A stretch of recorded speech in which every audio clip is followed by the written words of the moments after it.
Suspense.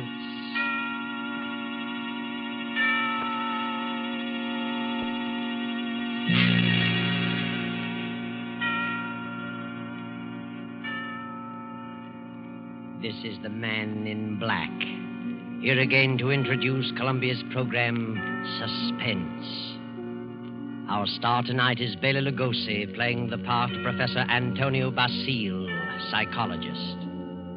The story is by J. Donald Wilson, who calls it The Doctor Prescribed Death. If you have been with us on these Tuesday nights, you will know that suspense is compounded of mystery and suspicion and dangerous adventure. This series of tales is calculated to intrigue you, stir your nerves, to offer you a precarious situation, and then withhold the solution until the last possible moment. And so it is with the Doctor Prescribed Death and Bela Lugosi's performance. We again hope to keep you in suspense. Professor Antonio Basile has a theory, but let him tell you about it. As a psychologist, I have worked out a theory I know to be sound. I contend that a person who has decided to kill himself can very easily be turned from this desire to the desire of taking the life of another. I can prove my theory, and if necessary, that is exactly what I will do.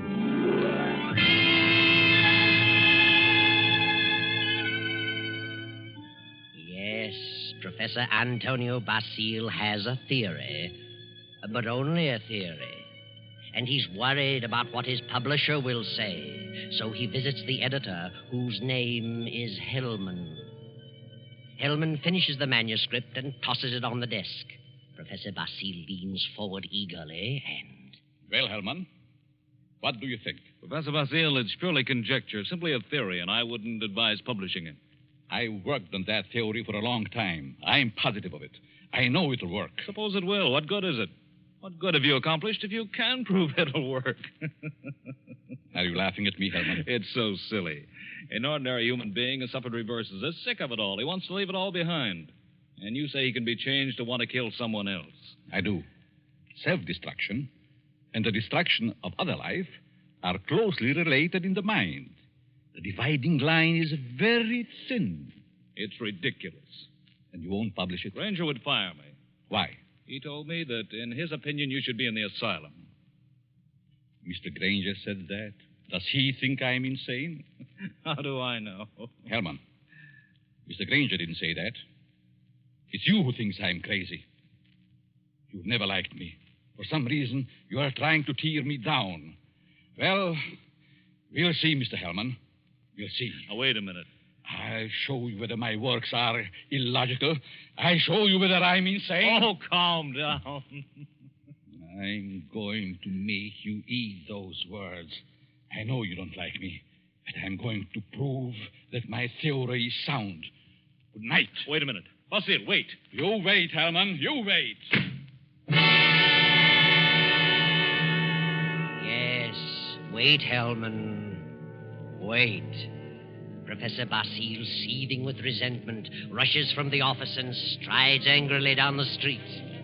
Insane, huh? I'll prove my theory. I'll find a subject. I'll find someone who wants to take his own life. And so Basile goes home, late for dinner. He finds a note from his wife, Myra, saying she's decided to attend the opera and will be home around 11:30. Then Professor Basile gets an inspiration. He goes to the bridge over the deep canyon, the bridge called Suicide. And strangely enough, he hasn't long to wait. As he stands against the railing in the fog, a figure appears a few feet beyond, stops, prepares to leap. Don't do it. Wait a minute. Listen. Huh? That's very silly. Let go of me. Oh, no. I couldn't do that. I need you. I don't need you. Don't you know this is against the law? You're not an officer. You can't stop me. It's 500 feet to those tracks below. Hard steel rails. And don't believe what they all tell you about not being conscious of what happened. You'd know. People don't die instantly. Let loose. They lie in agony for minutes and sometimes for an hour. It's a horrible death, I know. How do you know? I'm a doctor. Doctor. Yes. I can tell you much simpler ways, much less painful ways, and quicker. You're a nice young girl, an intelligent girl. You wouldn't want it to happen this way. Maybe after I talk to you a while, you wouldn't want to do this at all. No? No. But come on. Let's talk it over.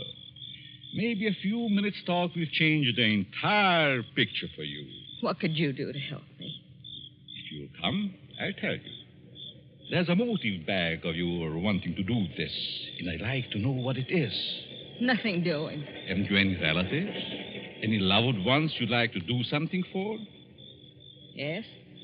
Then if you'll talk with me for a while, maybe I can find my way clear to help those people. You sound crazy to me. Oh, no. All right, I'll... Where? My apartment. Let's go.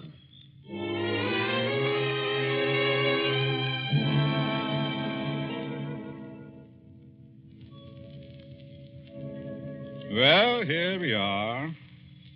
Come in, please. Well, what do you want to know? Sit down first. Are you hungry? No, I'm not that broke. It isn't poverty. I knew that. I could tell by your clothes.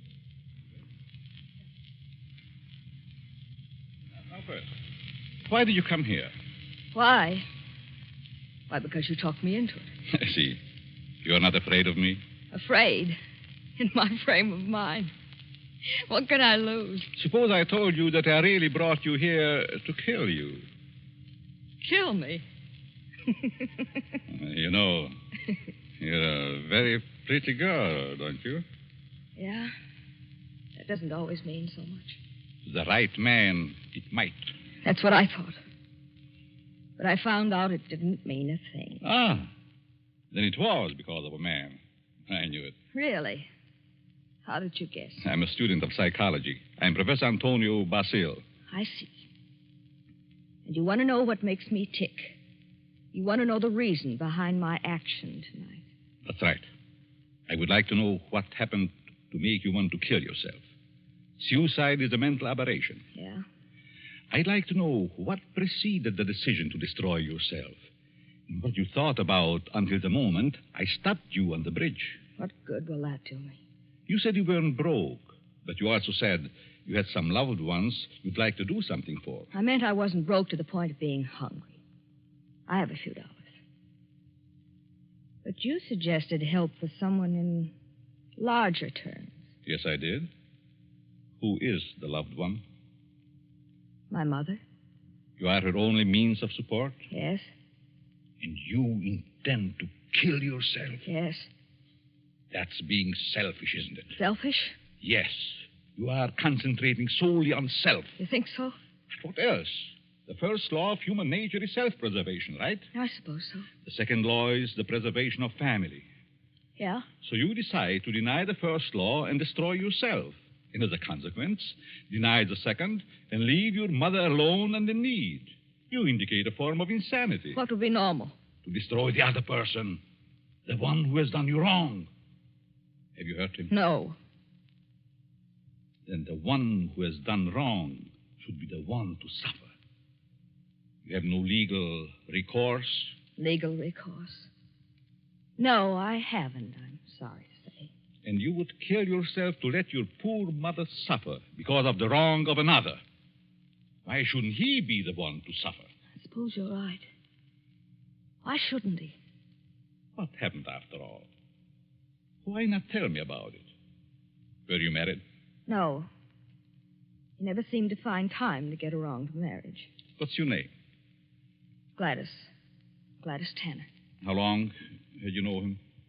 Almost 4 years. And you always thought he meant to marry you? Yes. Until 3 weeks ago. Yes? On July 1st, he had to leave town for a week on business. Said he was going to Kansas City. When he came back, he seemed to be too busy to see me. Then a week ago, I found a snapshot along with several others in his desk in his home. May I see it? Certainly. It's a picture of him and another woman. But the picture was not taken in Kansas City. It wasn't? No, it was taken on the beach at Atlantic City. And it's dated by the finisher, July 3rd. Since he returned, he's refused to see me. Yesterday, he finally said he didn't care to see me anymore. That I'd better forget him. But it isn't so easy as that, is it? No. I figured I'd done something. And blame myself. Do you know this blonde woman in this snapshot? No. Then it must be a woman he has met recently. You've known him for 4 years. I don't think you are to blame. He's the one in the wrong. And he should be made to suffer. How? You were going to kill yourself. Why should you? Kill him instead. He double-crossed you. He deserves it. Now, let me go a little deeper into the situation.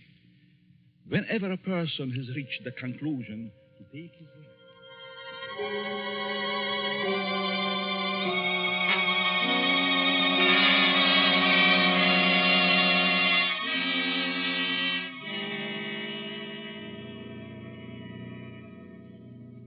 Sure you have made up your mind, Miss Tanner? Positive. Now, if you're careful, you won't be caught. No.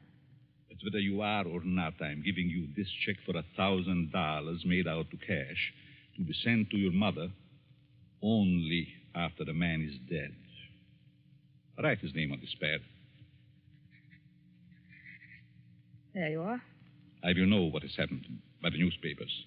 And I will withhold payment until I learn that you have gone through with it. It'll happen tonight. Very well. You are sure? You are determined? Absolutely. Nothing could stop me. Very good. But just what would happen if I did get caught? You won't get caught if you follow my instructions. I know. Now, here is a small revolver.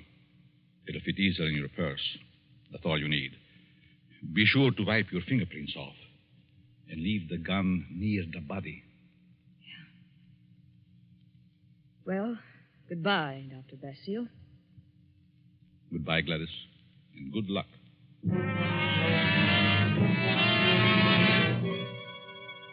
Professor Basile watches Gladys as she crosses the street to the dimly lighted bus stop. Then he rushes to his car and drives away. A few minutes later, he comes to a stop at Hellman's house. Hellman, the editor who ridiculed his theory. Just a minute. Oh. Hello, Basile. Good evening, Hellman. Thought I'd drop out to have a little chat with you. Well, why this time of night? It's kind of late, isn't it? 11. Didn't think that was late for you. No? Come in. Thanks. Sit down. What's on your mind? I want to talk to you about my theory you ridicule so definitely. My theory about suicide. Oh. Well, I just don't believe it, that's all. And I said I'd prove it, didn't I? Yes, but what are you getting at? It's going to be proved. My theory is going to be proved tonight. Well, that's fine. Go right ahead and prove it. I don't like you, Hellman. I never liked you. And I know you don't like me. I can't help that, Basile. What are you staring at? Is there someone here with you? Certainly not. Why? That's a woman's purse on the Davenport. Oh, my secretary dropped by earlier this evening with the manuscript. She must have forgotten it. She's not here now? Of course not. Then I'll continue. I found a subject. A girl who was ready to commit suicide because a man jilted her. In a few hours, I was successful in changing her thoughts from suicide to homicide, and she is going to kill the man tonight. What do you think of that? There may be a dozen murders tonight. Ah, but you'll know which one I mean. You'll know about this murder. What do you mean? Because I'm going to tell you who the victim is going to be. You know who the intended victim is? Why don't you stop it? But then I wouldn't have proved my theory. If you put this girl up to it, you're as guilty as she is. You're insane, Basile. Hopelessly insane. You think so, Herman? The whole idea is mad. Too utterly ridiculous for words. No sane man would ever think of such a useless, senseless idea. And for heaven's sake, stop laughing. I'm thinking about the victim when he learns. Who is the victim? Martin Hellman. Me? Yes, you. I don't believe you. You will this time. Who is this girl? I know no girl who'd want to kill me. This one does. Now. Oh, nonsense. However, I wouldn't put it past you to hire someone to do something like this. No, this girl is no fake. This girl is serious, deadly serious. You probably hypnotized some poor woman, figuring she'd never remember what happened. Oh, Hellman, you underestimate me. Maybe I do underestimate your evil mind. But believe Put me... up your hands, Hellman. Get away from the desk. I'll just take care of that gun, Hellman. That's better. Well, since when did you start carrying a gun, Basile? A gun? Don't be silly. This isn't a gun in my pocket.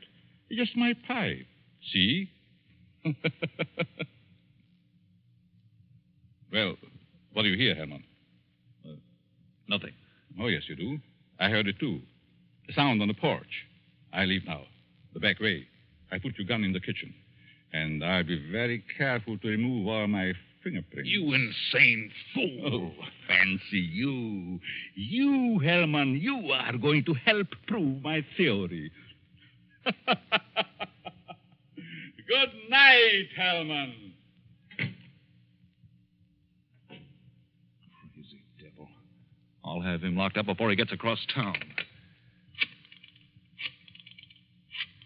Good evening, Mr. Hellman. Huh? How did you get in here? Through the patio door. What do you want? I wanted to talk to you. Very strangely. You're just imagining things. And what are you doing here? I wanted to tell you something. Yeah? What? When you first indicated to me that you were through with me, I was terribly hurt. I thought all along that we were to be married. I couldn't understand. I tried and tried to think of something I'd done to cause our breakup. Then I happened to find this snapshot in your desk. Snapshot? Take a look at it. Kansas City. No, Atlantic City, New Jersey. You and a blonde. And the date is stamped on the back. A business trip. Ha! Well, what about it? I just wanted you to know that you weren't so slick. I wanted you to know that I knew about the blonde.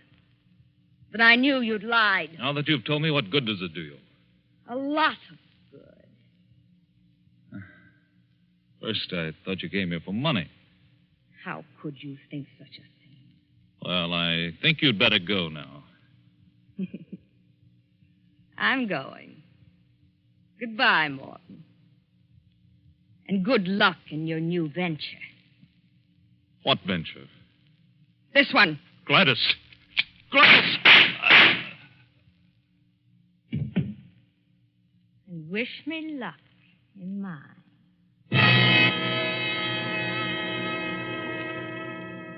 Gladys stands staring a moment at the body of Hellman, then wipes off the gun, drops it to the floor, takes the professor's check from her purse, steps to Hellman's desk and writes a note. Then she puts the note in an envelope with the check, addresses it, stamps it, turns out the lights, and steps out into the dark street.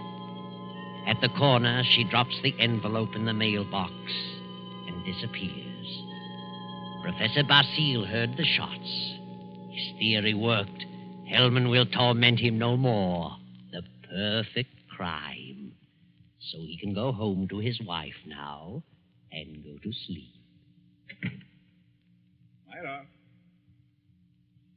Myra. Huh? What? Oh, Antonio. What are you doing asleep on the Davenport? You know what time it is. It must be after midnight. I've been waiting for you. How was opera? Oh, fair. Nothing to brag about. Who sang the lead? Bill Chiardi. He wasn't very good. Berghetti? Mm-hmm. He's a poor Othello. Othello? I thought they were doing Ida tonight. No, they switched because someone was ill. Oh, I just as soon have stayed home. Have a nightcap, Myra? No, thanks. I'm tired. I think I'll go to bed. I'll be along presently. Good night.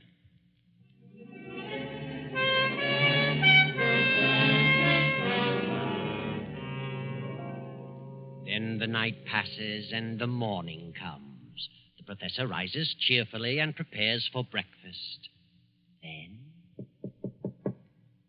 I get it, Myra. Yes? Are you Professor Basile? Yes, May we come in? We'd like to talk with you. of course. What is it you want? Is your wife in? Yes. We'd like to see her, too. What? Oh, I'm Lieutenant Davis. Detective headquarters. Well, what do you want? Will you call your wife? Why, certainly. Myra. But what's this all about? What is it, Antonio? These men are from detective headquarters. They want to talk to us. Really? What about? May I ask where you were last night, Mrs. Basile? Certainly. I went to the opera. What time did you get home? Oh, I imagine it was around 11 or shortly after. Mm-hmm. Were you at home last evening, Professor? Well, I was at the club and got home about 12:30. By the way, do you know a Morton Hellman? Certainly. What about him? He's been murdered. Murdered? Good Lord. When? Around midnight last night. I found him this morning. How terrible. Why, I've known him for years. He was editor-in-chief of the company publishing my writings. I'm a psychologist, you know. Yes, we know. But what do you want to know from us?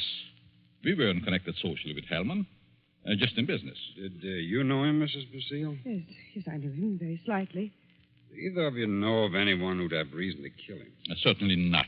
Everyone thought highly of him. Did you ever hear of a girl named Gladys Tanner? Lady Stanner? No. Did you know of a Gladys Tanner, Mrs. Basile? No. Is this your purse, Mrs. Basile? Why, of course it is. That's the one I gave you last Christmas, Myra. Well, yes. I must have lost it downtown. Where did you find it, Lieutenant? At Hellman's home. Hellman's home. Well, how in the world? Good heavens, but We how... found it on the sofa. Well, I can't imagine how it could get there. And this is the revolver that killed Hellman, found on the floor beside him. What? No fingerprints on it, however. What? May I see it? Why, Myra, this is your gun.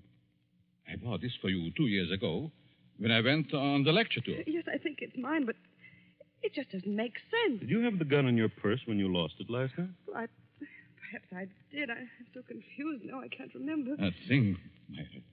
The thing, it is terrible. Oh, I know.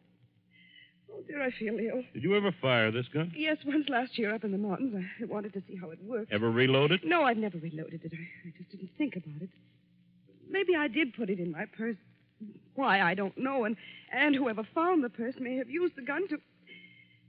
Oh, I just can't seem to think. This gun misfired on the first 2 shots. The other 3 killed Hellman. This is the most amazing piece of coincidence I ever heard of.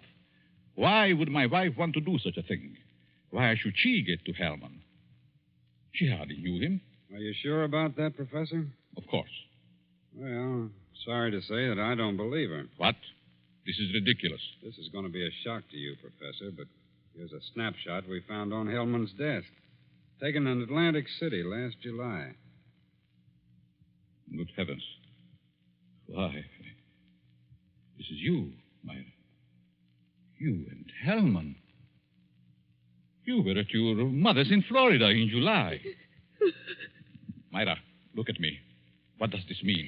I can't. And I can't believe such a thing. May I have the purse, the gun, and the photo? Thank you. I'm sorry, but I'll have to take her down to headquarters. But I didn't kill him. I didn't. I wouldn't. I loved him. Myra. You better pull yourself together. You'll have to go back. You'll want photos and fingerprints. Yes. Better get it ready, Myra. Certainly looks bad for her. Afraid it does. Looks like an open and shut case. Oh, will you come along, too, Professor? Certainly. And so it all worked out beautifully. Not quite as the professor had planned. But then he changed his plan from the moment when Gladys Tanner showed him the snapshot taken in Atlantic City. And he realized that the girl's fiancé was Hellman, and that the blonde was Myra, his wife. He had no intention of allowing Gladys Tanner to kill Hellman until he saw that snapshot. And when he recognized Myra's purse in Hellman's home, he decided to let Gladys kill him and the blame be placed on Myra. The perfect crime. But several hours later, after fingerprints and many questions, the professor is just about to be dismissed when Sergeant Rankin steps into the room and speaks quietly to Lieutenant Davis. What is it, Rankin? I stayed at Basile's place, as you said. Well? A few minutes ago, a special delivery letter came for the professor. This'll knock your eye out. Read it. Huh? Wow. This fits perfectly with the writing we were trying to make out on Helm's desk blotter. Professor, here's a letter sent special delivery to you a few minutes ago, postmarked last night. Read it. Dear Professor Basile, your theory worked a certain degree. You convinced me I should kill him. But when that gun you gave me misfired twice, I almost quit. Go ahead, Professor. Read on. Then as I looked at him on the floor, the feeling of self-destruction came back. I'm going ahead with my plan. Here's your check. I won't need it. Besides, I lied to you. I lost my mother long ago. Better luck next time. Gladys Tanner. And a half hour ago, they found her body beneath Suicide Bridge. Well, Professor, your perfect crime has failed. Failed?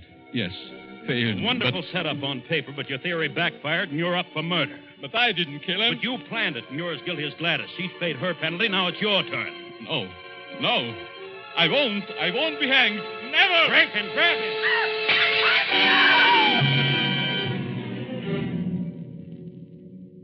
And now the doctor lies on the sidewalk 17 stories below. His entire theory worked in reverse.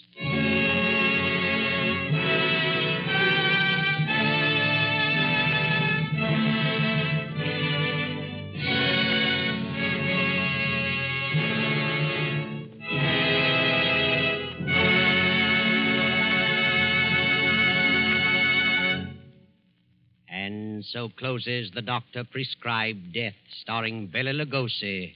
Tonight's story of Suspense. It came to you from Columbia Square in Hollywood.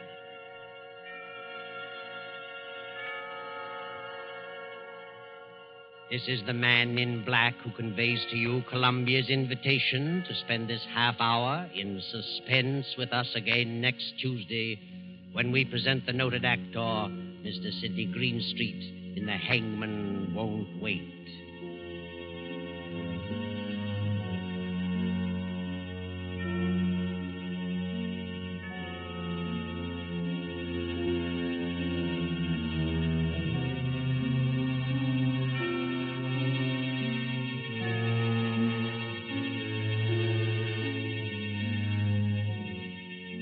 William Spear, the producer, Ted Bliss, the director, Lud Gluskin, the musical director, Lucian Mahuik, the composer, and J. Donald Wilson, the author, collaborated on tonight's Suspense.